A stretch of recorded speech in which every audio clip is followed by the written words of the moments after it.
You know, every city has its own like soundscape, and every neighborhood has its own sort of rhythm. I think every home has a familiar ring to it, and we all grew up hearing these sort of sayings and these sort of, we could hear our parents speaking them over us.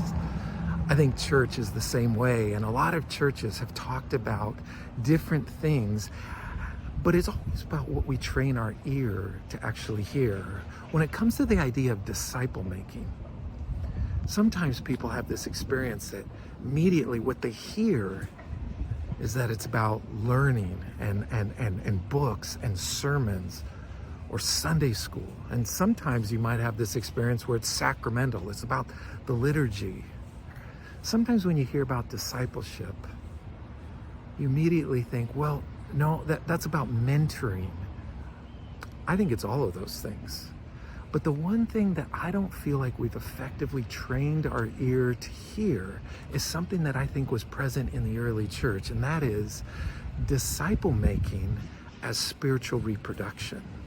My name is David Sunde. I'm excited to be a part of this disciple making series through NavPress, and I might encourage you as you think about these examples, these sort of practices, don't just do it for spiritual formation's sake, although that's really valuable.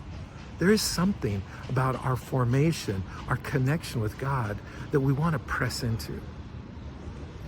But I'd encourage you to think about not just experiencing that for yourself, but who could you court? Who might you share the experience with? Who could shadow you in your own formation process and learn to leverage your faith for the benefit of others? That's my prayer for you, and that's my prayer for the church, that we would awaken to the idea of spiritual reproduction.